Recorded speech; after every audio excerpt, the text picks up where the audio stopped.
Hey, what's up? Chase here, and today I'm going to be talking about the 2021 Mexico Grand Prix.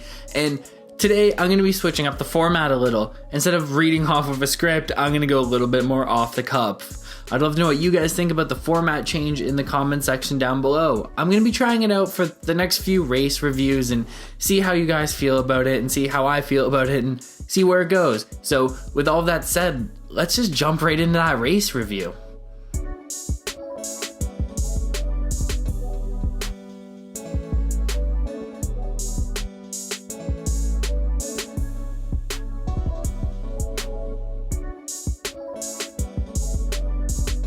Let's kick it off with my podium predictions because I actually nailed those. I predicted we were going to get a repeat of Austin, Texas with a Max, Lewis, Checo podium, and that is exactly what we got.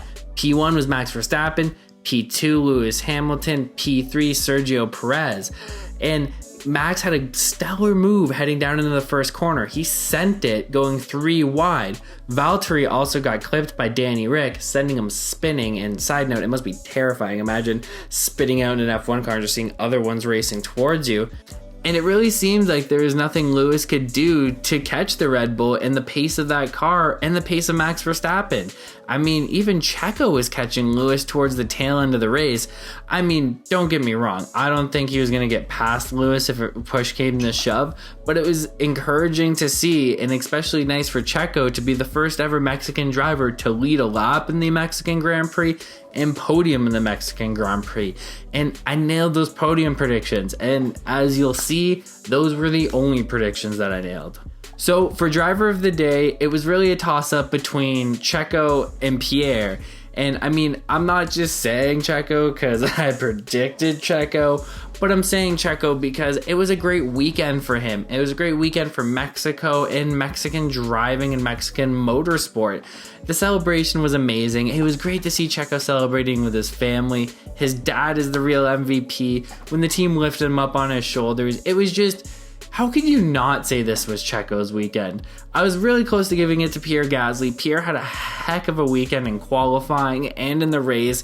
He didn't get much coverage. He was just holding down P4 the entire race, but it was a solid race on Pierre's part. But I have to give the edge to Checo. Again, like I said earlier, first ever Mexican driver to lead a lap and the first Mexican driver to ever podium at the Mexican Grand Prix. How do you not give him driver of the weekend at his home Grand Prix for accomplishing all that? So, you know what? I'm gonna just do it.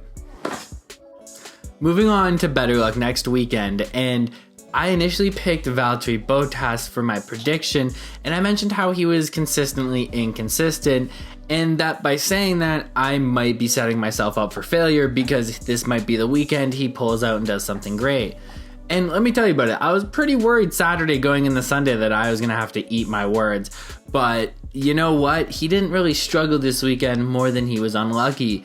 He got taken out by Danny Rick, and then he ended up having to take 4 pit stops just to take the fastest lap point away from Max, which at the end of the day, yes, really did help the team because Mercedes is still leading Red Bull by 1 point in the Constructors' Championship.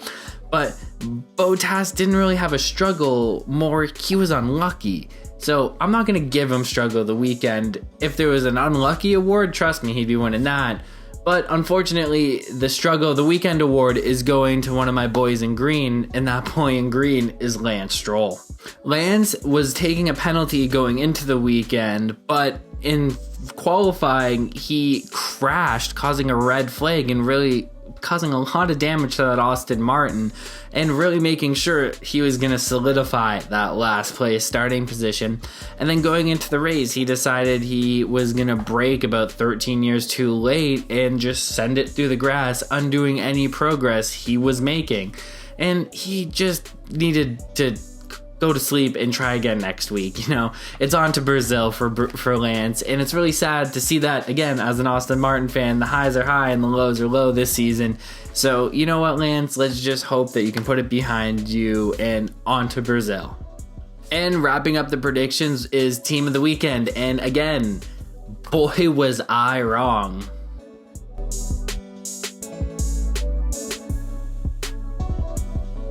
I predicted McLaren to be the team of the weekend, and they almost won struggle of the weekend collectively.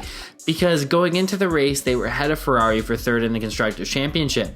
They didn't have a great lead, but a lead is a lead, and I thought they would continue to do well, but finishing P10 and then P12 isn't that great. And I think it's rubbing salt in the wound because the team I'm picking as team of the weekend is their rival and the team that is now third in the Constructors' Championship, and that's Ferrari.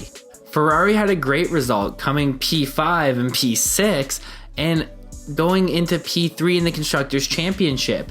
They now have a 13.5 point lead over McLaren going into these next set of races. And after they brought and introduced that engine upgrade, both of these cars have a lot more pace and really look like they have a lot more straight line speed than the McLarens, and that's where McLaren was beating them before. Low speed corners was Ferrari's thing and straight line speed was McLaren's thing, and now it really looks like Ferrari is beating McLaren at what they did better. So it really looks like going forward, I might have to eat my words. I think Ferrari might actually claim P3 in the Constructors' Championship, and I'm not complaining. It's really nice to see the prancing horse back up there playing with the big boys, and hopefully going into 2022 and the new regulations, they can really compete for the Constructors' Championship. So overall, what did I think of the 2021 Mexican Grand Prix? Well, I'll give you a rating out of 10, and I'd say it's a solid 5 because the atmosphere was amazing. It was really nice to see Checo win and lead a lap, setting records as the Mexican driver did. But the middle of the race was pretty damn boring. The start was really interesting with Max, again, sending it, going 3 wide into the first corner, seeing a Bottas spinning top, Danny Rick spinning him. But the middle of the race, like I said, quite boring.